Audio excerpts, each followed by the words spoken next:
Y aquí hay esta imagen, ahora plantearé alguna más de esa ciudad mudéjar. Creo que también sirve para ver esa realidad de mezclas y esos cambios culturales que tardan mucho tiempo en suceder y que demuestran también ese mal encaje del término mudéjar. Es decir, esto ni está hecho de ladrillo ni está nada, pero es una mudéjar. Evidentemente esto es una moneda mudéjar. Esto es una moneda de Alfonso VIII de Castilla, acuñada en Toledo, por eso tiene la cruz, por eso tiene la alf, pero está escrita, como ven, en caracteres árabes, y esta es la gran moneda del siglo XII en toda Europa, porque era la moneda con más poder liberatorio, la moneda con más capacidad de adquisición que había, el único país, básicamente el único país, la única ceca que acuñaba oro, y este era el moravetino, el maravedí, el anfuri, el que buscaban todos los cruzados para ir a Tierra Santa, porque en una bolsa llevaban toda su fortuna, no hace falta llevar un carro de monedillas de cobre que no valían absolutamente para nada. Y todo eso nos está hablando de esa ciudad mudéjar, de esa ciudad oriental. Es decir, Alfonso VIII, cuando tiene que hacer una moneda internacional, y un rey de Toledo, un rey de Castilla, cuando tiene que hacer algo, hace esto. Es decir, yo creo que eso también nos está dando una pauta de qué es lo que nos encontramos aquí en Toledo. Y yo creo que también hay temas muy interesantes, que lo estaba planteando también Fernando ahora, que es el de ese contacto. Es decir, hay que tener en cuenta que la conquista de Toledo en el 1085 es excepcional. Es excepcional por la cronología en la que se ocurre. Es decir, Toledo se conquista en el 1085, Jerusalén hasta 1090 no se conquista, y cuidado, que Toledo ya es una ciudad cristiana, entre comillas lo de cristiano, políticamente cristiana, cuando Huesca, cuando el Pirineo todavía sigue siendo islámico. Es decir, es una penetración brutal, y cuando todavía, por ejemplo, no se ha repoblado el sur del Duero. Es decir, es prácticamente algo inusual. Por primera vez un rey cristiano no solamente tiene lo que les decía antes de bibliotecas, de Maristanes o de otras historias, sino lo que tiene es lo que también decía Fernando, una comunidad que no es cristiana. Es decir, es la primera vez que realmente hay una comunidad estructurada islámica y judía, y ese contacto entre el mundo castellano-leonés, entre el mundo y se produce aquí. Es decir, el problema judío, el problema mudéjar, donde se plantea por primera vez es en Toledo, y se plantea en 1085. Él no está en condiciones de aplastar a la población conquistada, tiene que tratar de integrar. Es más, claro, es decir, Alfonso VI tiene un gran problema cuando llega a Toledo. Primero, que ni él mismo se lo cree, por eso se entierra en Sagún, uno se entierra en Toledo. Y segundo, que aparte de que no se lo crea, es que necesita, vamos a decir, él sabe lo que le va a venir encima 1 o 2 años después. Necesita asegurar la población, necesita asegurar el entorno de producción, es decir, el territorio en torno a Toledo para mantener la ciudad. Y entonces él lo que se titula es muy curioso, es decir, cómo el gran rey castellano pasa a ser, tras la conquista de Toledo, el señor de las 3 religiones. Y cómo el primer responsable de la ciudad de Toledo, tras la conquista en el 1085, es no un franco ni tal, sino un mozárabe, Cisnando de Aviliz, que intenta hacer un modelo de convivencia. Es el momento en que se pacta que la mezquita jamás sigue siendo del mundo islámico, o sea, sigue perteneciendo a la comunidad andalusí. Es una política buscada que acaba en un rotundo fracaso en muy poquito tiempo. Es decir, la población andalusí, en líneas generales, sobre todo la élite, abandona la ciudad. Pero aún así queda una buena población mudéjar, que es la que de alguna manera va a asegurar muchas de las cosas. Esa población invisible, es decir, queda un sector de la población que nos va a permitir seguirla por muchos lados. Es lo que les decía antes también de las conquistadores conquistados. Es decir, aquí cuando llegan, es que es curioso, es decir, es que aquí no se cambia ni de manera o sea, respecto al mundo andalusí, no se cambia ni de manera de comer. Es decir, la vajilla del siglo XII, la vajilla del siglo X es exactamente la misma. Y eso implica, cuidado que con el comer hay gente que cambia de religión pero no cambia de manera de comer. Es decir, eso es cultura pura y dura. Todo eso implica lo que implica. Es decir, aquí hay un cambio brutal. Lo que les decía de las iglesias. Aquí las iglesias tienen el aspecto que tiene Santo Tomé. En Córdoba no tienen este aspecto. Aquí los conquistadores acaban siendo conquistados en lo cultural, no en lo político. Y todo eso hace que sea un modelo de ciudad que todavía podemos seguir rastreando hasta prácticamente el siglo XVI. Es decir, por ejemplo, todo esto son las alcaicerías, esto hoy es la calle Sinagoga, esto es la calle de la Sal. Bueno, pues todo esto son las antiguas alcaicerías islámicas que sobreviven perfectamente y funcionando hasta el siglo XV-XVI. Aquí sitúa aquí justo en esta zona, justo en este esquinazo, sitúa Cervantes a Cide Hamete Berenguer, claro, con los papeles, con su Quijote. Es decir, cuidado que todo esto tiene esa trascendencia para el mundo morisco y demás. Los documentos mozárabes de los que hablaba antes, este es un documento muy curioso, con una firma en árabe, con una firma en hebreo, con una firma en latín, con una firma en... Esa mezcla que hay aquí, esa ciudad multicultural, ese campo que sigue produciendo tal y como estaba en época andalusí. Igual que la ciudad se mantiene, el campo también se mantiene en las huertas. Esta es una torre medieval que se está excavando ahora en este entorno de huerta con norias y demás que sobrevive en el siglo XII, siglo XIII. Es decir, el hecho de que esta ciudad sobreviva de esa determinada manera, es decir, aquí hay una conquista pero no hay una ruptura. Luego tiene que haber algún puente. Y siempre se ha achacado al puente mozárabe. Es decir, aquí la conexión, los traductores, todo el mundo echa manos de lo mozárabe. Y se nos olvida siempre la existencia de ese puente mudéjar. Es decir, ¿hasta qué punto lo mozárabe es el responsable de todo eso o es el mudéjar? Que en una ciudad se estén dando este tipo de cosas, evidentemente, estas Tres Marías ante el Sepulcro en árabe tiene lo que tiene. Pero ¿esto es mozárabe? ¿Es mudéjar o es multiculturalidad? A lo mejor estamos llamando mozárabe a lo que es multiculturalidad. Y no es necesariamente... No, es que lo mozárabe y lo mudéjar forman parte de una misma cultura. Evidente, o sea, esa es la paradoja. Son dos religiones, pero dentro de una misma cultura. Claro, es decir, un poco a lo que yo quería llevar con estas imágenes y con estas reflexiones, a que lo que muchas veces estamos utilizando ese puente mozárabe, en realidad es un puente simplemente entre una cultura oriental y una cultura occidental que se está dando en Toledo, con la Escuela de Traductores como mejor ejemplo o más conocido, pero no solamente a través de la Escuela de Traductores. Los mudéjares eran infieles, pero los mozárabes el Papa los llamó la superstición toledana. Descarriaditos. Vamos a dejarlo en la superstición toledana, sí, sean los descarriados.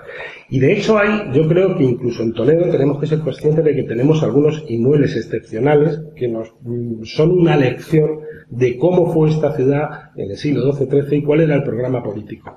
Y quizás la iglesia de San Román yo creo que es el ejemplo más excepcional. Esta iglesia se construye en el siglo XIII, principios del XIII. Todavía la catedral prácticamente no arrancaba ni 2 metros del suelo, con lo cual el gran edificio, el mayor edificio de la ciudad era este. Y este es un poco un programa político de Jiménez de Rada. Jiménez de Rada es el gran político de esta época, es el personaje clave y es el personaje que de alguna manera está definiendo cómo era esta ciudad en estos momentos. Es un señor que hace la historia de los árabes, es decir, considera lo árabe como parte propia, lo oriental, es decir, él es un arzobispo de Toledo, primado, pero él hace la historia de los árabes. Y él hace aquí un programa político espectacular, es decir, hace una gran iglesia con, evidentemente, una iconografía cristiana, pero todo escrito en árabe. Y luego hacen todos los lintrados de todos los arcos una mezcla entre padres de la iglesia hispana de época visigoda y padres de la iglesia cristiana occidental cluniacense. Es decir, hace unas mezclas, hace una cosa que hace un programa político de esa ciudad multicultural que iba a fracasar poco tiempo después, pero aquí tenemos un magnífico ejemplo de lo que se intentó incluso por parte de las mejores cabezas pensantes que hubo en Castilla en el siglo XIII, como era Jiménez de Rada. Esto no le impedía luego organizar la Navarra de Tolosa y hacer lo que tuviera que hacer. Pero él, de alguna manera, participaba de esa vida. Y en otro programa político es de Rebus Hispania. Que esa es la invención o la construcción de una historia justificando lo que ha ocurrido detrás de la conquista, cómo es necesaria la castellanización, pero a la vez pero teniendo muy en cuenta que lo árabe es propio, es decir, igual que en el siglo XVI se tapan las yeserías, se tapan las inscripciones islámicas porque se consideran heréticas o sospechosas. En el siglo XIII Jiménez de Rada considera una inscripción árabe como algo propio, como algo suyo, como algo cristiano. Es necesario construir la catedral para empezar ese proceso de castellanización, pero él no lo achaca al rey, porque el rey había pactado el respeto de la religión islámica en los tratados de capitulación de entrega de la ciudad.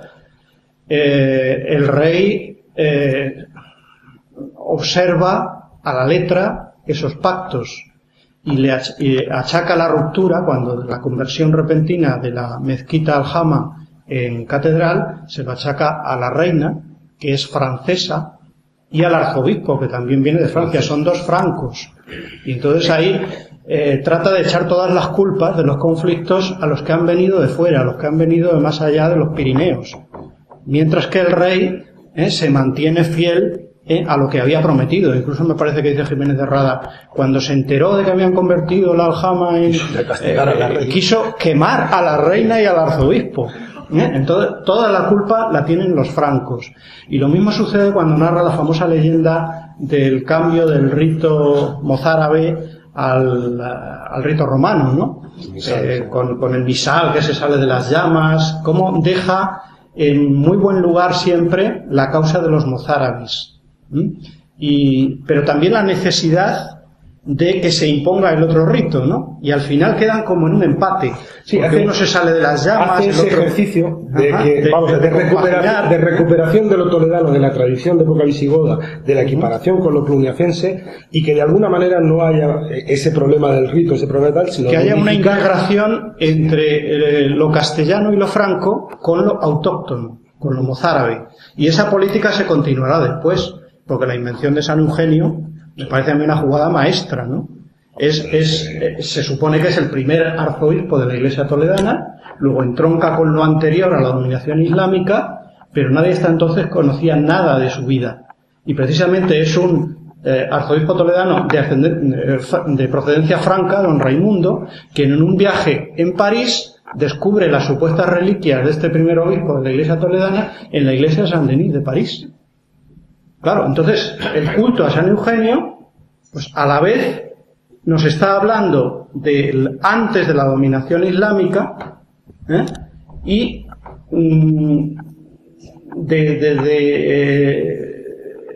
la fusión entre lo que había antes de la dominación islámica y la legitimidad de los francos que vienen a Toledo, puesto que el santo es tan francés como tan autóctono, ¿no?